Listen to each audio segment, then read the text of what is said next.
Oh, hello. I'm back with poem 2, my second ever video, and we're talking about hunter trials today. And I've done some preparation, and I'm going to talk about, sorry about the focus here, what does it mean, hunter trials? Is it a picture of, this really is zooming its head off, isn't it? Sorry. Is it a picture of upper class life?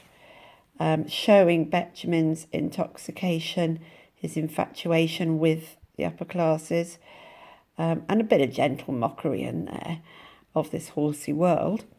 Or is it a stronger criticism of a self-absorbed world?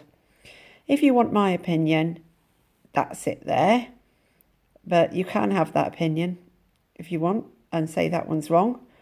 Or you can have my opinion and say, nah, it's not really that deeply critical. What I'm trying to tell you is to have one of the opinions and think it's a bit more convincing than the other opinion. I think it's the pen that's making this zoom in and out. Anyway, that's the opinion we're going for. So I thought you might like to pause the video and make sure you've got these areas noted on. So it tells you to concentrate on, I was trying to move the pen really slowly there. It's still, no, it's not the pen, is it? Shall I try moving the phone nearer? See if it can handle it a bit more. Oh, we'll see what happens. So you might talk about, I can't cope with this, comic voice, the creation of comic voice. We might talk about using a fallible narrator. So there's a joke in there that this fallible narrator doesn't get at all, but Betjeman wants us to get. You might talk about rhyme and rhythm. And for me, it's very light-hearted. And we might talk about the narrative arc. There's a story going on with a kind of ... and what happened later, punchline. You might say it's an exaggerated picture. I'm not absolutely sure if it's exaggerated. And recognition humour. Not for me, but for people who've been to hunter trials, they'd probably recognise the typeset and laugh their heads off. Well, okay, so here we go. I will now I'm going to leave that so I can see it. I couldn't get the whole poem to print off the website, so it's only most of it, and then we'll have to go on to my skanky noted one. So, right, so the first thing is he's chosen, I can write lots about, he's chosen this narrator who is one of these horsey types, self-indulgent, self-absorbed, and we've all met this person. Well, we haven't, but we are if we're upper-class horsey people. So I might say something like awfully bad luck. I'm trying to write on it for you today to give you something to copy. So awfully bad luck, this word awfully, I'm thinking it conjures up her voice.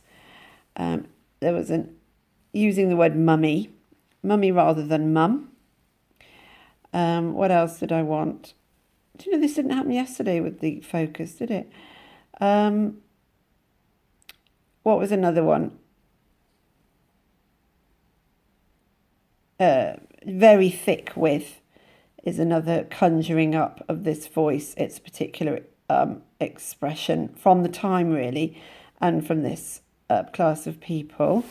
Over to the other side, I'm terribly nervous.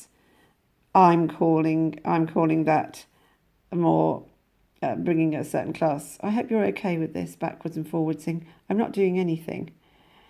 Do you think I've pressed a setting? Anyway, and then what? Naughty. There's another one creating this upper class and silly old collarbone. I'm finding that the same. All of those are examples of creating this voice. Along with the names, we've got Diana. There it is. I've given up on my silly old photocopy. I'm just going to use my book. So Diana, isn't some other names, aren't there? Prunella. That creates that voice as well. So he's created this voice, and this narrator doesn't understand the sort of recognition humour that she's. It's not the narrator making a joke. or poking fun at these people. It's Betjeman, and we're supposed to realise that. So maybe this line here for that. Her ponies have swallowed their bits. She's fished down their throats with a spanner. I think that's clearly a joke, because you can't. Don't try it. But I think Betjeman's laughing at the whole idea along with us, but the narrator's deadly serious here, really.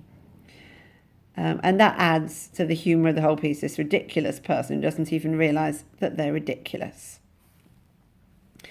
So you're not allowed to write much about rhythm and rhyme. All you can say is it keeps it light-hearted.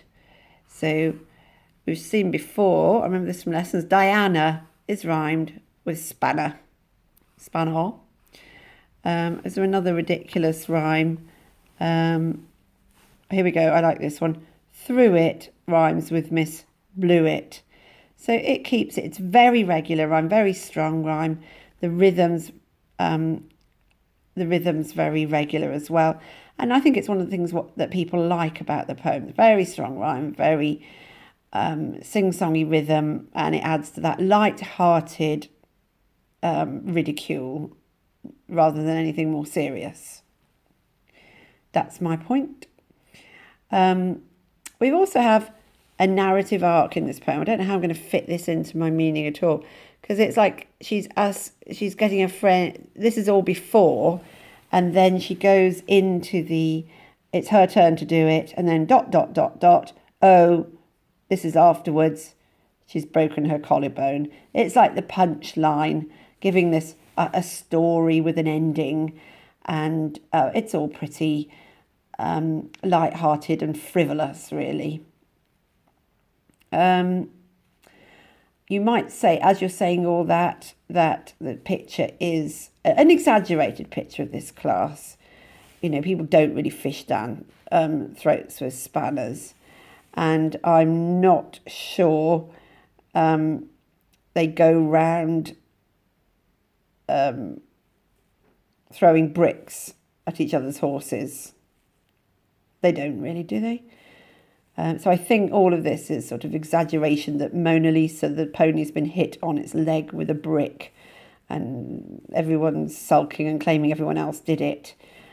So you could say, oh, that's very self-absorbed. It's very self-absorbed, and it's very petty, and it's all they think's important in this world. Or you could say, no, it's just a ridiculous picture of these ridiculous people, and we all recognise them. We've all been there. As part of the recognition. So if you want to say it's very light-hearted, you write about the rhythm and the rhyme and the comic voice, and you say it's exaggerated, and he enjoys this world very much.